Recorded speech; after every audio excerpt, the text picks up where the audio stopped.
Hey everyone, and welcome back. I am absolutely pumped for today because we are completely dismantling everything you thought you knew about how your brain retains information. Seriously, if you've ever felt like your memory's just holding you back, you are in the exact right place. Real quick, before we jump in, please take a second to subscribe to my YouTube channel and like this explainer so I can keep bringing you more explainers exactly like this one. All right, let's get into it. We're going to break down the biggest myths about learning, and I promise by the end of this, you're going to walk away with a totally new, scientifically backed system for literally never forgetting what you learn. So let's start with a frustration we've all experienced. You're reading a dense textbook chapter for school, or maybe a massive report for work. You read every single word. You get to the very bottom of the page, you look up, and your mind is completely blank. You couldn't summarize what you just read if your life depended on it. It's infuriating, right? It makes learning feel impossible. When your memory feels weak, every new subject just feels like this massive uphill battle. But here's the secret. There is actually nothing wrong with your brain. You're just using it wrong. And this core problem comes down to one massive misconception. We call it the camera myth. You see, most of us subconsciously believe our memory acts like a digital camera or a smartphone. We think if we just look at a piece of information, if we expose our eyes to a textbook, our brain takes a quick snapshot and files it away. Then, when the exam or the big meeting rolls around, we just pull up the photo. But the biological reality? Your brain is not a camera. It is not a computer hard drive. Your brain acts entirely like a muscle. Which brings us to a fundamental rule of neuroscience. Memory is not exposure. Memory is effortful reconstruction.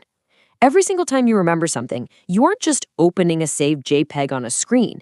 You are actively rebuilding that memory from scratch. Think of it like putting together a piece of IKEA furniture. Just staring at the picture on the box isn't going to build the desk for you, right? You have to physically grab the screws, follow the steps, and snap the pieces together yourself.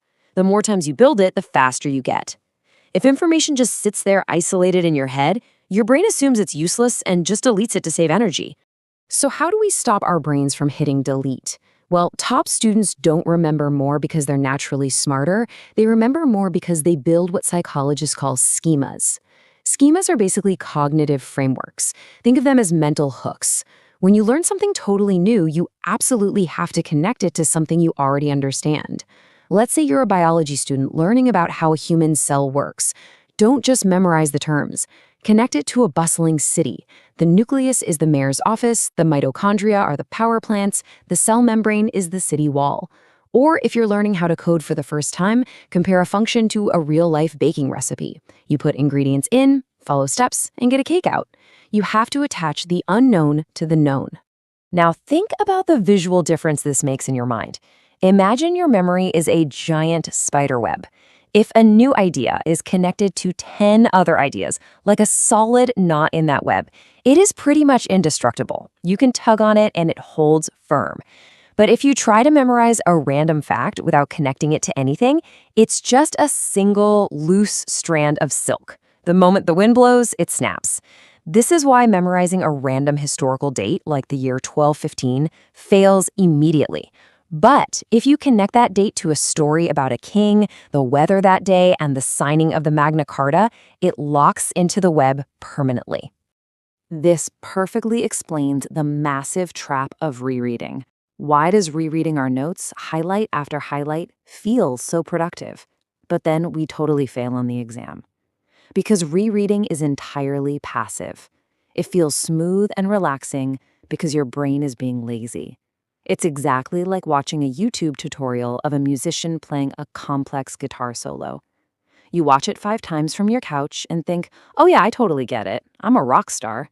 But the second someone hands you an actual guitar, your fingers freeze.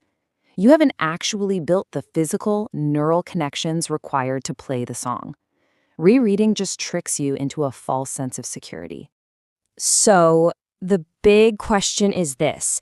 If exposing ourselves to the textbook doesn't work and rereading is just an illusion, how do we actually force this mental reconstruction process to happen?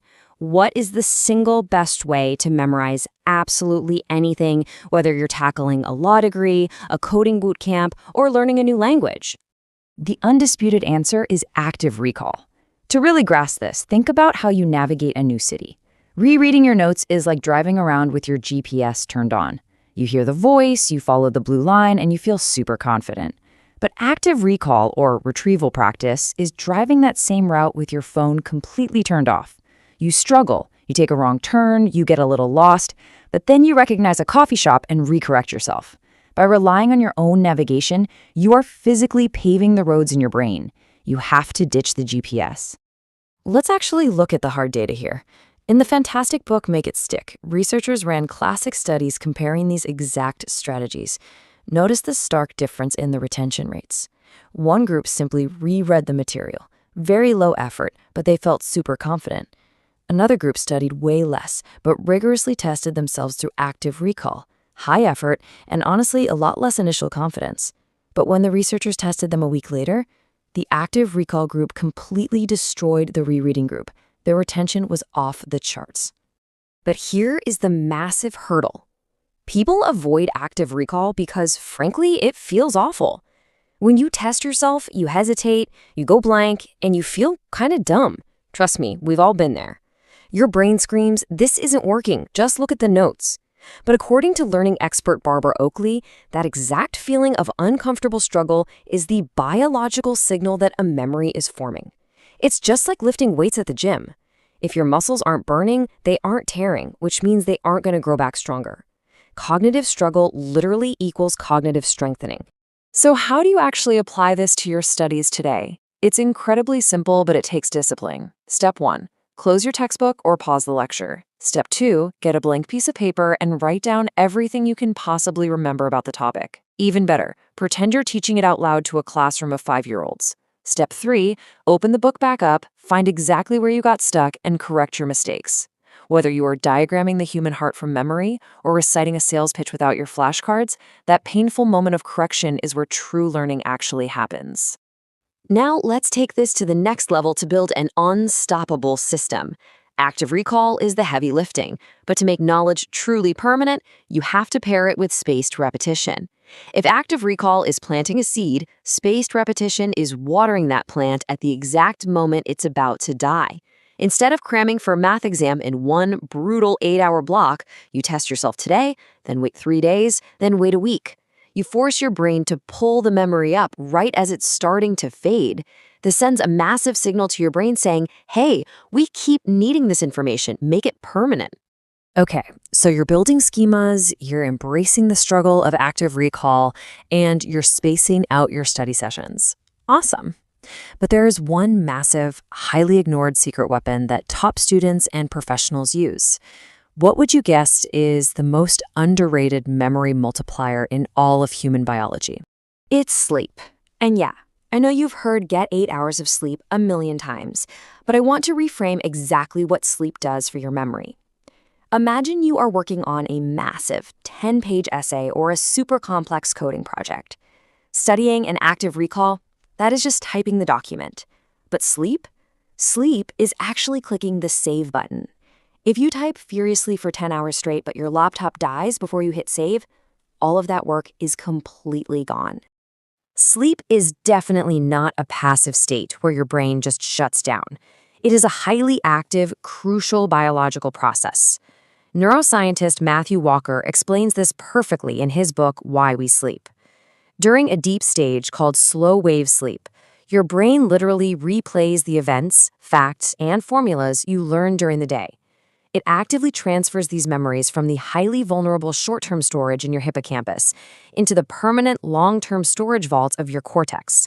It is literally like dragging and dropping files from a fragile little USB stick onto a secure, permanent hard drive. And guys, the numbers on what happens when you skip this process are terrifying. Studies show that just one single night of reduced sleep can massively impair your brain's ability to form new memories the very next day by up to 40%. Imagine trying to learn a new language or prep for the bar exam with a brain that is biologically capped at 60% capacity. You're basically trying to run a marathon with one leg tied behind your back. It's an immense disadvantage. This is exactly why pulling an all-nighter is ultimate self-sabotage. When you stay up until 3 a.m. trying to cram more chapters into your head, you are essentially trying to pour water into a bucket with a giant hole in the bottom.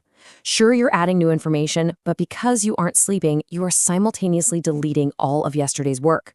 Your brain's efficiency plummets, your focus shatters, and new memory creation literally grinds to a halt. When you're staring at a page at 2 a.m. and absolutely nothing is going in, don't beat yourself up. That's not a lack of willpower. That is just human biology enforcing its limits. But wait, it gets even better. Sleep doesn't just protect the data you inputted, it actually upgrades it. During REM sleep, which is your dreaming phase, your brain actively works to make brilliant connections between completely distinct ideas. Have you ever gone to bed completely frustrated by a tough math problem or a writing prompt, only to wake up the next morning and the solution is suddenly crystal clear? That isn't magic. Your brain was actively studying, sorting, and connecting those schemas while you were completely unconscious. Just compare the outcomes of these two approaches. We have student A, who grinds out 6 grueling hours of studying but only gets 4 hours of sleep, wearing their total exhaustion like a badge of honor. Then we have student B, who studies for a highly focused 2 hours using active recall, but gets a full 8 hours of sleep. Student B is going to absolutely outperform student A almost every single time. You simply cannot outstudy bad sleep. There is no productivity hack, no triple shot espresso, and no magic supplement that can replace the biological necessity of 7 to 9 hours of memory consolidation. So let's wrap this all up into a super actionable blueprint for your next study session. First, abandon the camera myth right now. Passive reading is not learning. Second, build those spiderweb schemas by connecting new scary concepts to old familiar ones. Third, embrace the intense, uncomfortable struggle of active recall. Close the book, ditch the GPS, and test yourself. Fourth, water the plants using spaced repetition. And finally, ensure you actually click save on all your hard work by defending your 7 to 9 hours of sleep every single night. Look, having a phenomenal memory isn't about being born with some rare genetic gift. It's entirely about respecting and utilizing your brain's natural biology. Which leaves us with one final, absolutely crucial question as you approach whatever big topic you have to learn next. Will you just spend all day typing, endlessly rereading and highlighting in a state of comfortable illusion, or will you put in the real effort, embrace the struggle, and actually click save tonight? The choice is entirely yours. Thank you so much for tuning into this explainer. I really hope it completely transforms your learning journey. Please don't forget to subscribe to the channel, give this a like, and I will see you in the next one.